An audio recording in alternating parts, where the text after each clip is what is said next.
Good morning, good morning, good morning, good morning.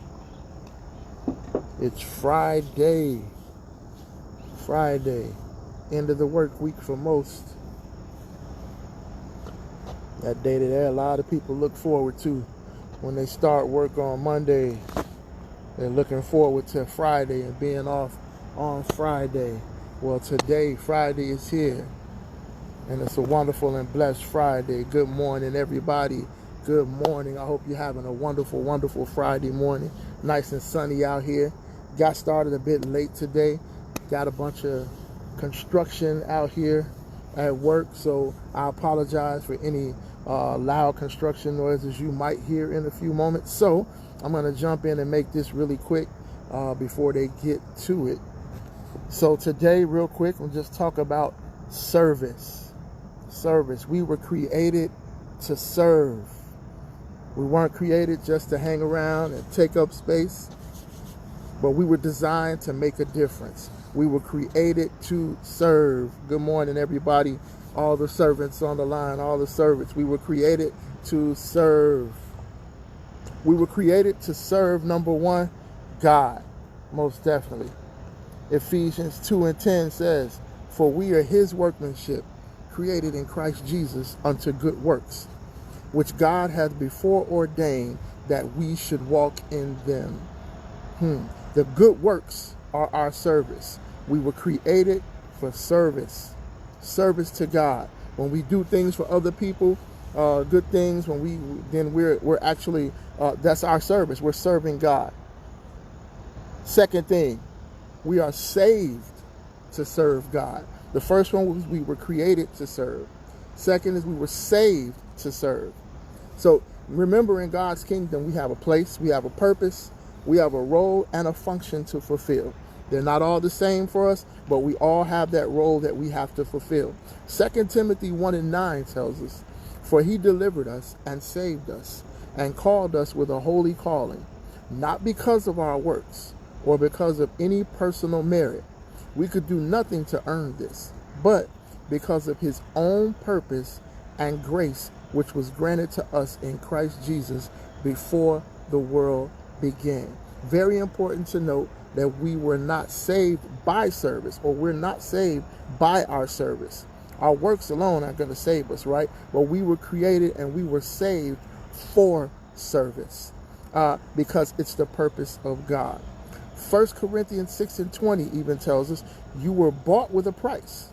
You were actually purchased with the precious blood of Jesus and made his own. So then, honor and glorify God with your body." So we belong to him.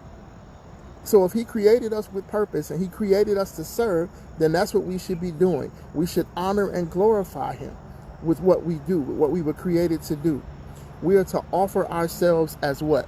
A living sacrifice, right? Holy and acceptable, right? Next, called. Let's go here. Okay, we were created to serve, we were saved to serve, and we're called to serve. 1 Timothy 1:9. Let's go up to it here. 1 Timothy 1:9 we already read, but it just basically tells us that we were created for his purpose. So he called us for his purpose. He didn't call us because he figured, I'll call them and see maybe this is what they want to do. He already had a purpose for us. We've been talking about purpose all week.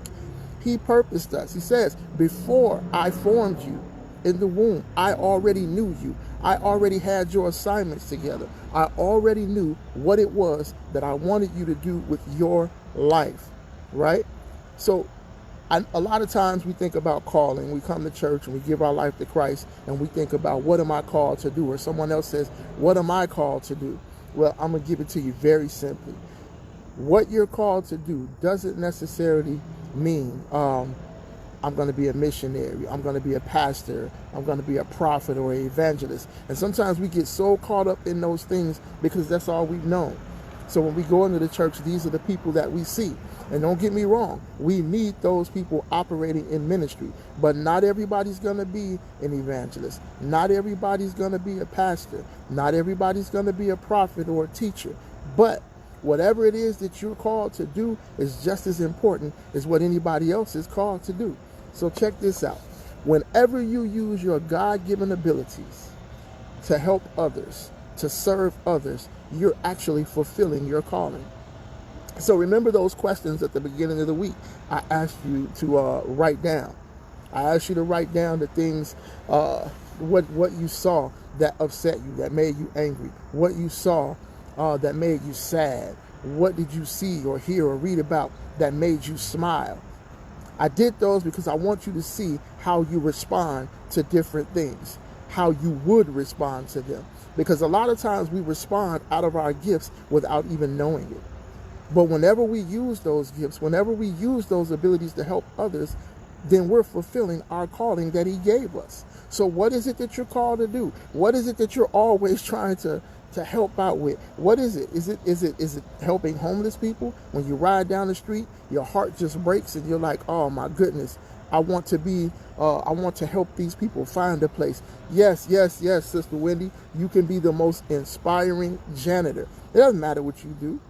It doesn't matter at all what it is you do, as long as you're living in your God-given abilities. So don't get caught up in the titles. And again, I'm not knocking the titles, but I want you to understand that the purpose and the value is not in the title.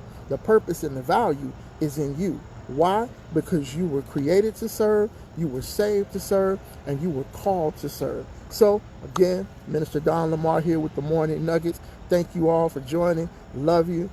Have an incredible Friday. Get ready for this weekend. I don't know what you guys have planned. Me, I'll be at work. But either way, I'm going to enjoy myself. So, hey, I'll see you guys tomorrow morning again. I love you. God bless you.